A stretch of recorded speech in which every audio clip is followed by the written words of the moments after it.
Hey traders, this is Junaid. Welcome back. Another episode of Trade Breakdown. ഇന്നത്തെ സെഷനകത്ത് discuss ചെയ്യാൻ വേണ്ടി പോകുന്നത് ഈ ഒരു വീക്കിനകത്ത് ഗോൾഡിനകത്ത് ട്രേഡിന്റെ ബ്രേക്ക് ഡൗൺ ആണ് ഇവിടെ എക്സ്പ്ലെയിൻ ചെയ്യാൻ വേണ്ടി പോകുന്നത്. ഓൾറെഡി സെറ്റപ്സ് കാര്യങ്ങളെല്ലാം ഞാൻ പോസ്റ്റ് ചെയ്തിട്ടുണ്ടായിരുന്നു. ട്യൂസ്ഡേ ആണ് മാർക്കറ്റിനകത്ത് ഈ ഒരു ഓപ്പർച്യൂണിറ്റി ഉണ്ടായിരുന്നത്. സോ ഇതായിരുന്നു M50യുടെ ബേസിലായിരുന്നു എൻട്രീസ് കാര്യങ്ങളെല്ലാം നോക്കിയിട്ടുണ്ടായിരുന്നു. M50യുടെ ബേസിൽ സെറ്റപ്സ് കാര്യങ്ങളൊക്കെ ഞാൻ ഡിസ്കോഡിനകത്ത് ഓൾറെഡി പോസ്റ്റ് ചെയ്തിട്ടുണ്ട്. ആൻഡ് ഈ കാണുന്ന പെർട്ടിക്കുലർ ഡിമാൻഡ് സോണിൽ വന്ന കയ്യിൽ എൻട്രി നോക്കാൻ പ്ലാൻ ചെയ്തിട്ടുണ്ടായിരുന്നു. ഓൾസോ ഈ ഒരു ഡിമാൻഡ് സോണിൽ വന്നു കഴിഞ്ഞാൽ അവിടെ എൻട്രി എടുക്കുന്ന സമയത്ത് ഡയറക്റ്റ് ആയിട്ട് എൻട്രി എടുക്കരുത് എന്നുള്ളതും അതുപോലെ തന്നെ ഒരു സ്വീപ്പിന് ശേഷം മാത്രമേ എൻട്രി എടുത്താൽ മതി എന്നുള്ളതും ഞാൻ അതിനകത്ത് ക്ലിയർ ആയിട്ട് മെൻഷൻ ചെയ്തിട്ടുണ്ടായിരുന്നു. ബിക്കോസ് ഞാൻ ഈ ഒരു ഡിമാൻഡ് സോണിന്റെ ഒരു ലിക്വിഡേഷനും അതിന് ശേഷമുള്ള ഒരു റിയാക്ഷൻ ആയിരുന്നു മാർക്കറ്റിനകത്ത് എക്സ്പെക്ട് ചെയ്തിട്ടുണ്ടായിരുന്നത്. ആൻഡ് ഈ ഒരു പിഒന്റെ കൂടെ തന്നെ അവിടെ ഒരു ആ ഒരു M50യുടെ പിഒനെ അലൈൻ ആയിട്ട് H4ന്റെ ബേസിൽ എന്തുണ്ടായിരുന്നു ഒരു FVG ഫെയർ വാല്യൂ ഗ്യാപ്പ് ഉണ്ടായിരുന്നു. സോ ഈ രണ്ട് കോൺഫ്ലുവൻസിന്റെ ബേസിലായിരുന്നു ആ ട്രേഡ്സ് കാര്യങ്ങളൊക്കെ നോക്കിയിട്ടുണ്ടായിരുന്നത്. സോ ഇന്നത്തെ ഇതിൽ സെഷൻ അത് ഡിസ്കസ് ചെയ്യുന്നത് എന്തുകൊണ്ട് ആ ഒരു ട്രേഡ് എടുത്തു, ആ ട്രേഡ് എടുക്കുന്ന സമയത്ത് ഉണ്ടായിരുന്ന കൺഫർമേഷൻ എന്തൊക്കെയാണ്. സോ ഇത്തരം ഡീറ്റെയിൽസ് കാര്യങ്ങളൊക്കെ ആയിരുന്നു. ഇത്തരം ഡീറ്റെയിൽസ് കാര്യങ്ങളൊക്കെ എന്താണ് ഈ ഒരു വീഡിയോനകത്ത് ഡിസ്കസ് ചെയ്യാൻ വേണ്ടി പോകുന്നത്. ആൻഡ് ഞാൻ ഓൾസോ പറഞ്ഞിട്ടുണ്ടായിരുന്നു ഒരു പ്രോപ്പർ കൺഫർമേഷന് ശേഷം മാത്രം ഒരു M50 അല്ലെങ്കിൽ M5 ഒരു ചേഞ്ച് ഓഫ് കാറ്ററോ അല്ലെങ്കിൽ CSD എന്നാൽ ചേഞ്ച് സ്റ്റാറ്റസ് ഡെലിവറി എന്നാണ്. അത് ഈ രണ്ട് കൺഫർമേഷൻ ഏതെങ്കിലും കിട്ടിക്കഴിഞ്ഞാൽ നമുക്ക് അവിടെ എന്ത് ചെയ്യാം, ട്രേഡ്സോ കാര്യങ്ങളൊക്കെ പ്ലേസ് ചെയ്യാം. ആസ് ഞാൻ പറഞ്ഞ പോലെ തന്നെയാണ് മാർക്കറ്റിനകത്ത് പ്രൈസ് അവിടെ എന്ത് ചെയ്തിട്ടുണ്ടായിരുന്നത്, റിയാക്ട് ചെയ്തിട്ടുണ്ടായിരുന്നത്. ആ ഒരു പിയുടെ ലിക്വിഡേഷനും അതിനുശേഷം മാർക്കറ്റിനകത്ത് ഒരു എൻട്രിക്കുള്ള ഓപ്പർച്യൂണിറ്റിയും കിട്ടിയിട്ടുണ്ടായിരുന്നു. ആൻഡ് 1:3 അപ്പോൾ 1:3 ആണ് പ്ലാൻ ചെയ്തിട്ടുണ്ടായിരുന്നത്. പക്ഷേ എൻവൈൽ ഞാൻ ട്രേഡ് അധികം ഹോൾഡ് ചെയ്യാറില്ല. 1:2 ട്രേഡ് എക്സ്ചേഞ്ച് ചെയ്തു. സോ നമുക്ക് ആ ട്രേഡ്സ് എന്തുകൊണ്ട് എടുത്തത്, ഇത്തരം കാര്യങ്ങളെല്ലാം ഡീറ്റെയിൽഡ് ആയിട്ട് എന്ത് ചെയ്യാം, അനലൈസ് ചെയ്യാം. സോ വീട്ടിലേക്ക് പോകുന്നതിന് മുമ്പ് നമ്മുടെ വൺ ഓഫ് ദി സ്റ്റുഡന്റ് സഫ്വാന് ഫീച്ചർ ഫണ്ടിങ്ങിന്റെ ഇവാലുവേഷൻ ഫേസ് പാസ്സായിട്ടുണ്ട്. കൺഗ്രാജുലേഷൻ. ഇപ്പോൾ 50Kയുടെ അക്കൗണ്ട് ആണ് പാസ്സായിട്ടുള്ളത്. ഫ്യൂച്ചർ ആണ്, ഐ തിങ്ക് ഫണ്ടിറ്റിക്സിലാണ് പാസ്സാക്കിയിട്ടുള്ളത്. സോ നിങ്ങൾക്ക് ആർക്കെങ്കിലും ട്രേഡിംഗ് കാര്യങ്ങളെല്ലാം പഠിക്കാൻ താല്പര്യമുണ്ടെങ്കിൽ നമ്മുടെ യൂട്യൂബ് ചാനലിനകത്ത് ഒരുപാട് ട്രേഡിംഗ് റിലേറ്റഡ് വീഡിയോസും കാര്യങ്ങളൊക്കെ ഞാൻ റെഗുലർ ആയിട്ട് അപ്ലോഡ് ചെയ്യുന്നുണ്ട്. ഓൾസോ യൂട്യൂബ് ചാനലിനകത്ത് ഒരു കംപ്ലീറ്റ് ആയിട്ടുള്ള ഫ്രീ സ്മാർട്ട് മണി കോഴ്സും അപ്ലോഡ് ചെയ്തിട്ടുണ്ട്. അറൌണ്ട് 31 എപ്പിസോഡ് വരെ എത്തിയിട്ടുണ്ട്. അതിനകത്ത് സ്മാർട്ട് മണിയുടെ കംപ്ലീറ്റ് അബ്സല്യൂട്ട് ബേസിക്സ് തൊട്ടുള്ള അഡ്വാൻസ് വരെയുള്ള എല്ലാ കാര്യങ്ങളും ആ ഒരു വീഡിയോനകത്ത് എന്ത് ചെയ്യുന്നു, ഡിസ്കസ് ചെയ്യുന്നുണ്ട്. അതുകൂടാതെ തന്നെ ഒരുപാട് ICT കോൺസെപ്റ്റും കാര്യങ്ങളെല്ലാം നമ്മുടെ യൂട്യൂബ് ചാനലിനകത്ത് ഞാൻ ഷെയർ ചെയ്യാറുണ്ട്. So without wasting time let's get started. Say USD അഥവാ ഗോൾഡ് ട്യൂസ്ഡേ മാർക്കറ്റ് ഓപ്പൺ ചെയ്ത സമയത്ത് ഓൾറെഡി മാർക്കറ്റ് സ്ട്രോങ് ബുള്ളിഷ് മൊമെന്റത്തോട് കൂടിയാണ് സൈഡിലേക്ക് പോയിക്കൊണ്ടിരിക്കുന്നത്. ആൻഡ് കഴിഞ്ഞ ഉള്ള 2-3 ദിവസങ്ങളായിട്ട് അല്ലെങ്കിൽ കഴിഞ്ഞ ഒരുപാട് ദിവസങ്ങളായിട്ട് ഗോൾഡ് നല്ല ബുള്ളിഷ് മൊമെന്റ് ആണ്. ഈവൻ ഡെയിലിയിലാണെങ്കിലും H4ലാണെങ്കിലും ഓവറോൾ മാർക്കറ്റ് എന്ത് ചെയ്യുന്നത് റെപ്രസെന്റ് ചെയ്യുക, അല്ലെങ്കിൽ ഓവറോൾ മാർക്കറ്റ് പോയിക്കൊണ്ടിരിക്കുന്നത്. നിങ്ങളിപ്പോൾ ജസ്റ്റ് ഇപ്പൊ നിങ്ങളുടെ മുന്നിൽ കാണുന്ന ഡെയിലിയുടെ ചാർട്ടാണ്. കഴിഞ്ഞ ഒരുപാട് ദിവസങ്ങളായിട്ട് പ്രൈസ് അഗ്രസീവ് ആയിട്ട് അപ്സൈഡിലേക്ക് പുഷ് ചെയ്തുകൊണ്ടിരിക്കുകയാണ്. ഇന്ന് ഈ വീഡിയോ റെക്കോർഡ് ചെയ്യുന്ന സമയത്ത് ഗോൾഡിന്റെ വാല്യൂ അറൌണ്ട് $4,000 എന്ത് ചെയ്തിട്ടുണ്ട്, ക്രോസ് ചെയ്തിട്ടുണ്ട്. സോ ഒരു ഓവറോൾ മാർക്കറ്റ് നോക്കുന്ന സമയത്ത് മാർക്കറ്റ് സ്ട്രോങ് ബുള്ളിഷ് മൊമെന്റ് ആണ്. സോ ലോവർ ടൈം ഫ്രെയിമിൽ നമ്മളവിടെ ഒരു ബെസ്റ്റ് ഓപ്പർച്യൂണിറ്റി എന്ന് പറഞ്ഞാൽ അവിടെ എന്താണ്, ഒരു ബൈ സൈഡ് എൻട്രി പോസിബിലിറ്റി നോക്കുകയാണ് ഏറ്റവും ബെസ്റ്റ് ഓപ്പർച്യൂണിറ്റി എന്ന് പറഞ്ഞത്. ആൻഡ് ട്യൂസ്ഡേ മാർക്കറ്റ് ഓപ്പൺ ചെയ്ത സമയത്ത് ഞാൻ നേരത്തെ ഓവറോൾ ബുള്ളിഷ് ആണ്. ആൻഡ് H4ലേക്ക് വന്ന സമയത്ത് H4 മാർക്കറ്റ് നോക്കുന്ന സമയത്ത് എനിക്ക് എന്തുണ്ടായിരുന്നു, ഒരു ട്യൂസ്ഡേ മാർക്കറ്റ് എന്തുണ്ടായിരുന്നു, ഒരു FVG നിങ്ങൾക്ക് ഇവിടെ കാണാൻ വേണ്ടി പറ്റും. ഒരു H4ന്റെ ബേസിൽ മാർക്കറ്റ് എന്തുണ്ട്, ഒരു ഫെയർ വാല്യൂ ഗ്യാപ്പ് മാർക്കറ്റിനകത്ത് പ്രൈസ് ക്രിയേറ്റ് ചെയ്തിട്ടുണ്ട്. ഈ കാണുന്ന പോലെ ഒരു FVG പ്രൈസ് അവിടെ ക്രിയേറ്റ് ചെയ്തിട്ടുണ്ട്. ഈ ഒരു സാധനം ഞാൻ ഡിസ്കോഡിനകത്ത് പോസ്റ്റ് ചെയ്തിട്ടുണ്ട്. ഈ FVG അവിടെ ഓൾറെഡി മെൻഷൻ ചെയ്തിട്ടുണ്ട്. ഈ ഒരു FVG നമ്മുടെ M50ന്റെ ബേസിൽ എൻട്രി എടുക്കുന്ന ഒരു എൻട്രി ഏരിയക്ക് എന്താണ് കുറച്ചും കൂടി ഒരു ബെറ്റർ ഒരു എക്സ്ട്രാ കോൺഫിഡൻസ് കൂടിയാണ്. ഇപ്പൊ ഗോൾഡ് സിൽവർ അല്ലെങ്കിൽ ഇൻഡെക്സിലൊക്കെ ട്രേഡ് ചെയ്യുന്ന സമയത്ത് ഡെയിലി FVGയും അതുപോലെ തന്നെ നമ്മുടെ H4ന്റെ FVGയും വീക്കിലി FVG എല്ലാം പ്രൈസ് നല്ല രീതിയിൽ എന്ത് ചെയ്യാറുണ്ട്, റെസ്പെക്ട് ചെയ്യാറുണ്ട്. അത് എനിക്ക് എന്റെ പ്രീവിയസ് ട്രേഡിംഗ് എക്സ്പീരിയൻസിനകത്ത് മനസ്സിലായ ഒരു കാര്യമാണ്. സോ H4നകത്ത് മാർക്കറ്റ് ഓവറോൾ മാർക്കറ്റ് ബുള്ളിഷ് ആണ്. ആൻഡ് H4ന്റെ ബേസിൽ ഇവിടെ എന്തുണ്ടായിരുന്നു, ഒരു fair value gap price create ചെയ്തിട്ടുണ്ടായിരുന്നു. എന്റെ ട്രേഡിംഗ് റേഞ്ചസും കാര്യങ്ങളെല്ലാം നോക്കിയാൽ M50ന്റെ ബേസിലാണ്. ആൻഡ് M50യിൽ വരുന്ന സമയത്ത് ഇതായിരുന്നു അവിടുത്തെ പ്രൈസിന്റെ ഓവറോൾ മാർക്കറ്റ് കണ്ടീഷൻ ആണ്. സോ നമ്മുടെ തിയറി പ്രകാരം നമുക്ക് ആദ്യം ട്രേഡ് എടുക്കണമെങ്കിൽ ട്രേഡിംഗ് റേഞ്ചസ് വേണം. സോ ആ ട്രേഡിംഗ് റേഞ്ച് ക്രിയേറ്റ് ചെയ്തതിനു ശേഷം മാത്രമേ എനിക്ക് അല്ലെങ്കിൽ ഞങ്ങൾക്ക് എന്ത് ചെയ്യാൻ പറ്റുള്ളൂ, ട്രേഡ് നോക്കാൻ വേണ്ടി പറ്റുള്ളൂ. സോ ചാർട്ടിനകത്ത് നോക്കുന്ന സമയത്ത് ബേസ്ഡ് ഓൺ M50 പ്രൈസോടെ ലിക്വിഡേഷൻ തന്നിട്ടുണ്ട്. ദെൻ വി ഹാവ് ഒരു ബ്രേക്ക് ഔട്ട് സ്ട്രക്ചർ പ്രൈസ് നമുക്ക് ക്രിയേറ്റ് ചെയ്തിട്ടുണ്ട്. അഗെയിൻ നമ്മൾ മാർക്കറ്റ് ലിക്വിഡേഷൻ തന്നിട്ടുണ്ട്. പിന്നെയും നമുക്ക് തന്നെ ഒരു ബ്രേക്ക് ഔട്ട് സ്ട്രക്ചർ പ്രൈസ് തന്നിട്ടുണ്ട്. സോ ഞങ്ങളെ സംബന്ധിച്ചോളം അല്ലെങ്കിൽ എന്നെ സംബന്ധിച്ചോളം market trading range from here to here ഒരു ബുള്ളിഷ് ട്രേഡിംഗ് റേഞ്ച് പ്രൈസ് എന്താണ് ക്രിയേറ്റ് ചെയ്തിട്ടുണ്ട്. ആൻഡ് ഈ ബുള്ളിഷ് ട്രേഡിംഗ് റേഞ്ച് ക്രിയേറ്റ് ചെയ്തതിനു ശേഷം price based on count ten നമുക്ക് എന്തുണ്ട്, ഒരു അഗെയിൻസ്റ്റ് ട്രെൻഡ് ഒരു ഡയറക്ഷൻ ക്രിയേറ്റ് ചെയ്ത്, ഐ മീൻ ഒരു ബെയറിഷ് ട്രേഡിംഗ് റേഞ്ചും ക്രിയേറ്റ് ഉണ്ട്. ജസ്റ്റ് ഇവിടെ നോക്കുകയാണെങ്കിൽ പ്രൈസ് ഒരു ലിക്വിഡിറ്റി സ്വീപ്പ് വന്നിട്ടുണ്ട്. Then we have break out structure, then sweep, break out structure. So price against direction വെച്ചാൽ ഒരു പ്രോ ട്രെൻഡ് പ്രകാരം മാർക്കറ്റ് അപ് ട്രെൻഡ് ആണ്. അവിടെ നമ്മൾ നോക്കുന്നത് ബുള്ളിഷ് എൻട്രി ഓപ്പർച്യൂണിറ്റി ആണ്. കൗണ്ടർ ട്രെൻഡ് പ്രകാരം മാർക്കറ്റ് ഇവിടെ ക്രിയേറ്റ് ചെയ്ത ഒരു ബിയറിഷ് ഓപ്പർച്യൂണിറ്റി ക്രിയേറ്റ് ചെയ്തിട്ടുണ്ട്. ഈ പറയുന്ന ബിയറിഷ് ഓപ്പർച്യൂണിറ്റിയും അന്ന് മാർക്കറ്റിനകത്ത് പ്രൈസ് എന്ത് ചെയ്തിട്ടുണ്ടായിരുന്നു, ക്രിയേറ്റ് ചെയ്തിട്ടുണ്ടായിരുന്നു. വിച്ച് മീൻസ് ഈ തിരിച്ച് മുകളിലോട്ട് വന്നു കഴിഞ്ഞാൽ ഈ കാണുന്ന സപ്ലൈ സോണിൽ എന്ത് ചെയ്യായിരുന്നു, ട്രേഡ് കാര്യങ്ങളെല്ലാം നോക്കായിരുന്നു. പക്ഷേ ദ പ്രോബ്ലം ഈസ് അവിടെ നമുക്ക് ഓൾറെഡി ഏഷ്യ ഓപ്പൺ ആണ്. സോ ഏഷ്യന്റെ ബേസിൽ പൊതുവെ ഞാൻ എന്ത് ചെയ്യാറില്ല, ട്രേഡ്സ് കാര്യങ്ങളെല്ലാം ട്രേഡ് ചെയ്യാറില്ല. സോ നിങ്ങൾക്ക് ഏഷ്യന്റെ ബേസിൽ ഒരുപാട് സ്ട്രാറ്റജീസ് കാര്യങ്ങൾ യൂട്യൂബിനകത്ത് ഓൾറെഡി ചെയ്തിട്ട് നിങ്ങൾക്ക് ചെക്ക് ചെയ്ത് നോക്കാം ഏഷ്യന്റെ ബേസിൽ ട്രേഡ് ചെയ്യുന്നില്ല.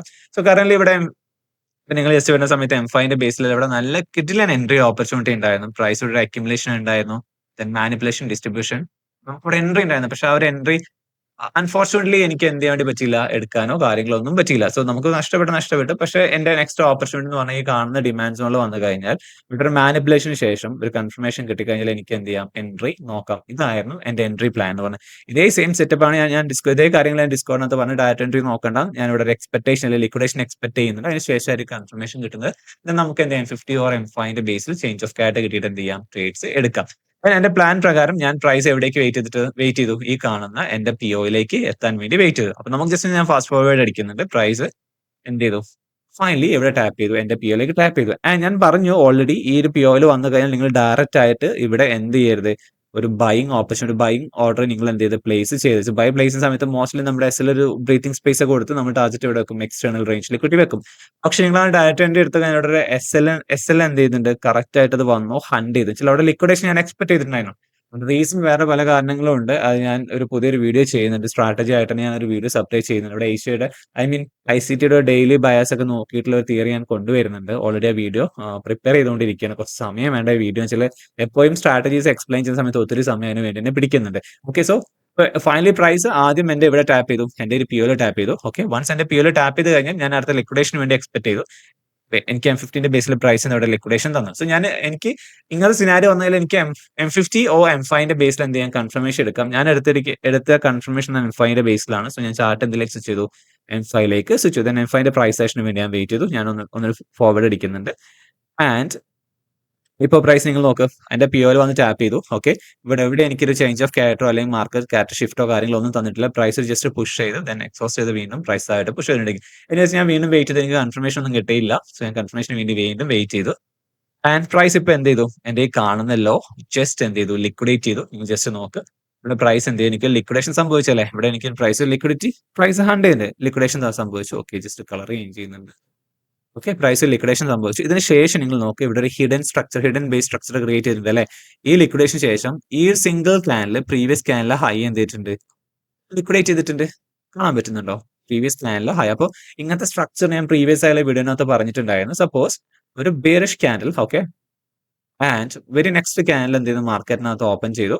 ഈ നെക്സ്റ്റ് ക്യാനിൽ പ്രീവിയസ് ക്യാനിലെ ഹൈ ഹണ്ട് ചെയ്ത് കഴിഞ്ഞാൽ ഇറ്റ്സ് കോൾഡ് ഹിഡൻ സ്ട്രക്ചർ എന്ന് പറയും. ഇവിടെ സംഭവിക്കുന്ന പുഷ് വീണ്ടും പുഷ്. ഇവിടെ ഒരു പ്രൈസ് ഹിഡൻലി സ്ട്രക്ചർ എന്ത് ചെയ്യുന്നുണ്ട്, മാർക്കറ്റിനകത്ത് ലോവർ ടൈം ഫ്രെയിമിൽ ക്രിയേറ്റ് ചെയ്തിട്ടുണ്ടാവും. ഓക്കെ, അപ്പൊ ഞാനൊരു സ്ട്രക്ചർ ഹൈ ആയിട്ട് എന്ത് ചെയ്യും, ഇതിനെ ഹിഡൻ ബേസ് ആയിട്ട് കൺസിഡർ. അപ്പൊ ഇനി നെക്സ്റ്റ് എക്സ്പെക്ട് ചെയ്യുന്നത് വെച്ച് കഴിഞ്ഞാൽ ഓൾറെഡി പ്രൈസ് സ്വീപ്പ് വന്ന് ദെൻ ഇനി ഒരു പ്രൈസ് സെഷൻ കിട്ടിക്കഴിഞ്ഞാൽ എന്ത് ചെയ്യും, ഇവിടെ ഒരു ബൈങ് ഓപ്പർച്യൂണിറ്റി ഞാൻ എന്ത് ചെയ്യും നോക്കും. ഇതാണ് എന്റെ എൻട്രി പ്ലാൻ എന്ന് പറഞ്ഞത്. ആസ് എക്സ്പെക്ടഡ് പ്രൈസ് എന്ത് ചെയ്തു, ജസ്റ്റ് അഗെയിൻ ഈ ക്യാനിലെ ലോ എടുത്തു. ഓക്കെ, വീണ്ടും ഈ ക്യാനിലെ ലോ ജസ്റ്റ് പ്രൈസ് എന്ത് ചെയ്തു, ഹണ്ട് ചെയ്തു. ഇനി എനിക്ക് വേണ്ട എന്താണ്, തിരിച്ച് മുന്നോട്ട് കയറി പോവുകയാണെങ്കിൽ ഇവിടെ ഒരു ബ്രേക്ക് ഔട്ട് സ്ട്രക്ചർ കിട്ടിയാൽ എന്ത് ചെയ്യും, എൻട്രി കാര്യങ്ങളെല്ലാം പ്ലാൻ ചെയ്യും. ഓക്കെ, അതുപോലെ തന്നെ അല്ലെങ്കിൽ പ്രൈസ് വീണ്ടും എന്ത് ചെയ്യണം, നേരെ തിരിച്ച് താഴോട്ട് വരണം, എന്നിട്ട് ഈ ലോ എടുത്തിട്ട് വേണം അടുത്ത ബ്രേക്ക് ഔട്ട് സ്ട്രക്ചർ വരും. പക്ഷെ ഇവിടെ സംഭവിച്ചത് ഞാനിപ്പോ പറഞ്ഞ പോലെയാണ് സംഭവിച്ചത്. എന്ത് ചെയ്തു, പ്രൈസിന് ശേഷം വെരി നെക്സ്റ്റ് ക്യാനിൽ സ്ട്രോങ് ബുള്ളിഷ് മൂവ്മെന്റ്. ചില ഇവിടെ പ്രൈസ് ഈ ഒരു കാണുന്ന ഏരിയ വിത്ത് അഗ്രസീവ് ആയിട്ട് പ്രൈസ് എന്ത് ചെയ്തു, ഒരു ബ്രേക്ക് ഓഫ് സ്ട്രക്ചർ പ്രൈസ് എന്ത് ചെയ്തു അവിടെ ക്രിയേറ്റ് വെച്ചാൽ എനിക്കിവിടെ ക്യാരക്ടർ ഷിഫ്റ്റ് സംഭവിച്ചാൽ മാർക്കറ്റ് സ്ട്രക്ചർ ഷിഫ്റ്റ് സംഭവിച്ചു. അപ്പൊ ഞാൻ ഓൾറെഡി ഡിസ്കൗണ്ടിനകത്ത് പറഞ്ഞിട്ടുണ്ട്, M50 M5 change of character കിട്ടിക്കഴിഞ്ഞാൽ MSS കിട്ടിക്കഴിഞ്ഞാൽ എനിക്ക് എന്ത് ചെയ്യാം, അവിടെ ഒരു ബൈയിങ് ഓപ്പർച്യൂണിറ്റി നോക്കാം. സോ ഇത്രയും കിട്ടിയ ഭാഗത്ത് ഞാൻ എന്ത് ചെയ്തു, എന്റെ എൻട്രി പ്ലാൻ ചെയ്തു. എൻട്രി ഐ തിങ്ക് ഞാൻ എടുത്തിട്ടുണ്ടായിരുന്നത് break block or diet entry, അതിനൊരു ചെക്ക് ഓർമ്മയില്ല. ഞാൻ എന്റെ ബ്രേക്കറിലാണ് എൻട്രി പ്ലേസ് ചെയ്തിട്ടുണ്ടായിരുന്നത്. സോ ദിസ് ഇസ് മൈ ഈ ഒരു ബ്രേക്ക് ഓഫ് സ്ട്രക്ചർ നടക്കുന്നവിടെ തന്നെയാണ് എന്റെ എന്ത് വരുന്നത്, entry breaker block. So this is my breaker block. Okay, so SL below the പ്രൊട്ടക്ടറിൽ ടാർജറ്റ് എനിക്ക് ഇവിടെ വെക്കാം. ഫസ്റ്റ് ടാർജറ്റ് ഈ കാണുന്ന ലിക്വിഡിറ്റി ഈക്വൽ ഹൈ വെക്കാം, ഓർ ഈ കാണുന്ന എക്സ്റ്റേണൽ റേഞ്ച് ലിക്വിഡിറ്റിയും ടാർജറ്റ് വെക്കാം. അതിൽ എനിക്ക് ഏറ്റവും ബെറ്റർ നിങ്ങൾക്ക് എന്ത് ചെയ്യാം, 1:2 തന്നെ ട്രേഡ് എന്ത് ചെയ്യാം, എക്സ്റ്റ് ചെയ്യണമെങ്കിൽ ലോങ് ഹോൾഡ് ചെയ്യാൻ പ്ലാൻ ചെയ്യുന്നില്ലെങ്കിൽ. ഓക്കെ, സോ 1:2 എനിക്ക് എന്ത് ചെയ്യാം, ട്രേഡ് ക്ലോസ് ചെയ്യാം. Okay, this is my first target. Second target ഇവിടെ എനിക്ക് എക്സ്റ്റേണൽ റേഞ്ച് ലിക്വിഡിറ്റി വെക്കാം. ഞാനിവിടെ ഈ എക്സ്റ്റേണൽ റേഞ്ച് ലിക്വിഡിറ്റിയാണ് ഞാൻ എന്റെ ടാർജറ്റ് വെച്ചിട്ടുണ്ടായിരുന്നു. പക്ഷേ ഫസ്റ്റ് ടാർജറ്റ് ഡിവിഡൻഡ് ട്രേഡ് മൊത്തം ക്ലോസിംഗ് സെയിൽ എൻവയിൽ പൊതുവെ ഞാൻ ട്രേഡ് എന്ത് ചെയ്യാറില്ല, ഹോൾഡ് ചെയ്യാറില്ല അധികം ആ സമയത്ത്. ഓക്കെ, എനിവേസ് എന്റെ തിരിച്ച് ഇനി പ്രൈസ് എന്റെ തിരിച്ച് ബ്രേക്ക് ബ്ലോക്കിൽ ഒന്ന് ടാപ്പ് ചെയ്ത് കഴിഞ്ഞാൽ എനിക്ക് എന്ത് ചെയ്യും, എന്റെ എൻട്രി ട്രിഗർ ആവും. ഞാൻ വെയിറ്റ് ചെയ്തു. ഇവര് നെക്സ്റ്റ് ക്യാനലിനെ ആ സിംഗിൾ ക്യാനലിനെ ഓക്കെ ആ സിംഗിൾ ക്യാനലിനെ പ്രൈസ് അവിടെ ടാപ്പ് ചെയ്തു, ദെൻ റിയാക്ട് ചെയ്ത് ബൂം. ഓക്കെ, ഇനി ഞാൻ വെയിറ്റ് ചെയ്യുന്ന എനിക്ക് ഒറ്റ ഓപ്ഷൻ ഉള്ളൂ, പ്രൈസ് ഈ ഒരു കാണുന്ന പ്രൈസ് പോയിന്റ് ബ്രേക്ക് ചെയ്ത് കഴിഞ്ഞാൽ എനിക്ക് എന്ത് വെക്കാം, മാർക്കറ്റിനകത്ത് എന്ത് സെറ്റ് ചെയ്ത് വെക്കാം, ബ്രേക്ക് ഇവൻ സെറ്റ് ചെയ്ത് എനിക്ക് ആർക്കും ബ്രേക്ക് എന്ന കോൺസെപ്റ്റ് ആണ് ജസ്റ്റ് കമന്റ് ബോക്സിനകത്ത് പറഞ്ഞാൽ മതി, ഞാൻ എന്താന്നുള്ളത് എക്സ്പ്ലെയിൻ ചെയ്ത് തരുന്നുണ്ട്. സോ ഇനി പ്രൈസ് എനിക്ക് ഒറ്റ ഓപ്ഷൻ ഉള്ള ആ ഒരു ഏരിയ ബ്രേക്ക് ചെയ്ത് എനിക്ക് ബ്രേക്ക് ഇവൻ സെറ്റ് ചെയ്യാൻ വെയിറ്റ് ചെയ്തു. ആൻഡ് ഫൈനലി പ്രൈസ് എന്ത് ചെയ്തു, ഈ കാണുന്ന ഏരിയ ബ്രേക്ക് ചെയ്തു. അപ്പൊ ഞാൻ എന്ത് ചെയ്യും, എന്റെ സ്റ്റോപ്പ് ലോസ് നേരെ എങ്ങോട്ട് അഡ്ജസ്റ്റ് ചെയ്ത് വെക്കും, ഈ കാണുന്ന പ്രൈസ് പോയിന്റിലേക്ക് അഡ്ജസ്റ്റ് ചെയ്ത് വെക്കും. It's called break even. Okay, no profit no loss. Okay, anyways ഞാൻ വെയിറ്റ് ചെയ്തു. ഇപ്പൊ തന്നെ മാർക്കറ്റ് അത്യാവശ്യം സമയം കാര്യങ്ങളൊക്കെ ആയിട്ടുണ്ട്. പ്രൈസ് കുറേ നേരം അവിടെ നിന്നു. ആൻഡ് ഓൾമോസ്റ്റ് ഇപ്പോ London kill zone, I mean New York kill zone ആയിട്ടുണ്ട്. ആൻഡ് വെയിറ്റ് ചെയ്തു. ആൻഡ് ഫൈനലി പ്രൈസ് എന്ത് ചെയ്തു, ഒരുപാട് നേരം വെയിറ്റിന് ശേഷം എന്ത് ചെയ്തു, കിൽ സോണിന്റെ സമയത്ത് മാർക്കറ്റ് ഓൾമോസ്റ്റ് എന്റെ കിൽ സോണിലാണ് ഇപ്പൊ പ്രൈസ് ഉള്ളത്. ഈ കാണുന്ന ക്യാനൽ വെച്ചിട്ട് ഞാൻ എന്ത് ചെയ്തു, 1:2 എത്തിയ സമയത്ത് എന്റെ ട്രേഡ് ക്ലോസ് ചെയ്യാണ് ഞാൻ ചെയ്തത്. Okay, I need to check. Think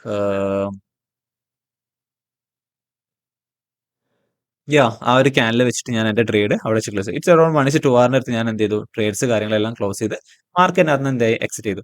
പക്ഷേ പ്രൈസ് എന്ത് ചെയ്തു, പ്ലാൻ പ്രകാരം എന്ത് ചെയ്തു, കംപ്ലീറ്റ് TP എന്ത് ചെയ്തു, അതിനുശേഷം പെട്ടെന്ന് തന്നെ പ്രൈസ് എന്ത് ചെയ്തിട്ടുണ്ട്, എടുത്തിട്ടുണ്ട്. നിങ്ങൾ ജസ്റ്റ് നോക്കിയാൽ പിന്നെ അവിടുന്ന് പ്രൈസ് സിംഗിൾ പുഷ് ആയിരുന്നു.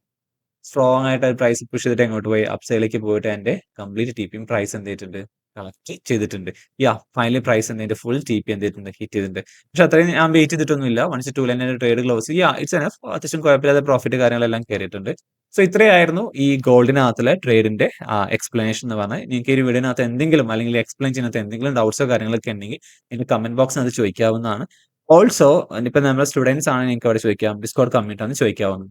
നിങ്ങൾക്ക് ആർക്കെങ്കിലും നമ്മുടെ മെന്റർഷിപ്പ് പ്രോഗ്രാമിൽ ജോയിൻ ചെയ്യാൻ താല്പര്യം ഉണ്ടെങ്കിൽ, ഇൻട്രസ്റ്റഡ് ആണ്, നിങ്ങൾക്ക് എന്ത് ചെയ്യാവുന്നതാണ്, നമ്മളിപ്പോൾ ഓൺലൈൻ റെക്കോർഡ് സെഷൻസും പേഴ്സണൽ മെന്റർഷിപ്പ് ട്രെയിനിങ്ങും അവൈലബിൾ ആണ്. റെക്കോർഡ് സെഷൻ നമുക്കിപ്പോൾ ഓഫർ പ്രൈസ് ആയിട്ട് വരുന്നത് 599 ആണ്. പക്ഷേ നിങ്ങൾ കോഴ്സിനകത്ത് ജോയിൻ ചെയ്യാൻ താല്പര്യം, ഞാൻ വാട്സ്ആപ്പ് നമ്പർ ഡിസ്ക്രിപ്ഷൻ ബോക്സിനകത്ത് കമന്റ് ബോക്സിനകത്ത് ഞാൻ പിൻ ചെയ്ത് വെക്കുന്നുണ്ട്. അതിലൂടെ നിങ്ങൾ കോൺടാക്ട് ചെയ്താൽ മതി. ഓക്കെ, നിങ്ങൾ കോൺടാക്ട് ചെയ്യുന്ന സമയത്ത് യൂട്യൂബ് വീഡിയോ കണ്ടിട്ടാണ് വരുന്നതെങ്കിൽ നിങ്ങൾക്ക് എക്സ്ട്രാ എന്ന് പറഞ്ഞാൽ നിങ്ങൾക്ക് എക്സ്ട്രാ ഒരു 10% കൂടി കോഴ്സിനകത്ത് നിങ്ങൾക്ക് ഡിസ്കൗണ്ട് കാര്യങ്ങളെല്ലാം കിട്ടും. സോ നിങ്ങൾക്ക് എന്തെങ്കിലും ഡൗട്ട്സോ കാര്യങ്ങളൊക്കെ ഉണ്ടെങ്കിൽ, അതായത് ഇതുപോലെ എഡ്യൂക്കേഷൻ കണ്ടതിന് വേണ്ടി നമ്മുടെ യൂട്യൂബ് ചാനൽ നിങ്ങൾ ചെക്കൗട്ട് ചെയ്യാവുന്നതാണ്. ഒരുപാട് ട്രെയിനിങ് റിലേറ്റഡ് ആയിട്ടുള്ള കണ്ടന്റ് ഓൾറെഡി ഞാൻ യൂട്യൂബിനകത്ത് ചെയ്ത് വെച്ചിട്ടുണ്ട്. ഓൾസോ നിങ്ങൾക്ക് ഇപ്പോൾ നമ്മൾ അഫിലിയേറ്റ് ചെയ്യുന്ന ഒരു ബ്രോക്കറിൽ, ഇപ്പോൾ നമ്മൾ അഫിലിയേറ്റ് ചെയ്യുന്ന ബ്രോക്കർ FX ടീം ആണ്, നിങ്ങൾ ഡീസന്റ് സ്പ്രെഡ് ഉള്ള ഒരു ബ്രോക്കർ നോക്കുവാൻ നിങ്ങൾക്ക് അൽപാരി യൂസ് ചെയ്യാവുന്നതാണ്. അൽപാരി ഗ്ലോബൽ ആൻഡ് ടോപ്പ് ലീഡിംഗ് ബ്രോക്കറിൽ ഒന്നാണ്. ഓൾസോ MT5ന്റെ ഒരു മേജർ ലിക്വിഡിറ്റി പ്രൊവൈഡറുമാണ് അൽപാരി എന്ന് പറഞ്ഞാൽ. നിങ്ങൾക്ക് ഇപ്പോൾ ഗോൾഡൊക്കെ ട്രേഡ് ചെയ്യുന്ന ഒരാളാണെങ്കിൽ lowest spread less than 1 people ഒക്കെ നിങ്ങൾ ട്രേഡ് ചെയ്യണമെങ്കിൽ, ഗോൾഡ് ഓഫ് കോഴ്സ് ഓൾമോസ്റ്റ് എല്ലാ പെയറിലും, ഐ മീൻ ബ്രോക്കറിലും നല്ല സ്പ്രെഡ് വരുന്ന ഒരു പെയറാണ് ഗോൾഡ് എന്ന്, യൂസ് അല്ലെങ്കിൽ ഗോൾഡ് എന്ന് പറഞ്ഞത്. നമുക്ക് അൽപാരിൽ ലെസ് ദാൻ 1 പീപ്പിൾ മാത്രമേ സ്പ്രെഡ് വരുന്നുള്ളൂ. സോ അക്കൗണ്ട് ഓപ്പൺ ചെയ്യാനുള്ള ലിങ്ക് ഞാൻ താഴെ കൊടുക്കാം. ഓൾസോ ആ ലിങ്ക് ത്രൂ ഓപ്പൺ ചെയ്യുന്ന ആൾക്ക് നിങ്ങൾക്ക് അൽപാരിയുടെ സീറോ സ്പ്രെഡ് അക്കൗണ്ട് $100 ഓപ്പൺ ചെയ്യേണ്ടി പറ്റും. യൂഷ്വലി $300 ആണ് അതിന് കോസ്റ്റ് വരുന്നത്, മിനിമം ഡെപ്പോസിറ്റ് വരുന്നത്. ഇപ്പൊ നമുക്ക് $100 മിനിമം ഡെപ്പോസിറ്റ് ഓപ്പൺ ചെയ്യാൻ പറ്റും. ഓൾസോ അപ് ടു $500 വരെ ഡെപ്പോസിറ്റ് ബോണസ് കിട്ടും. So see you then.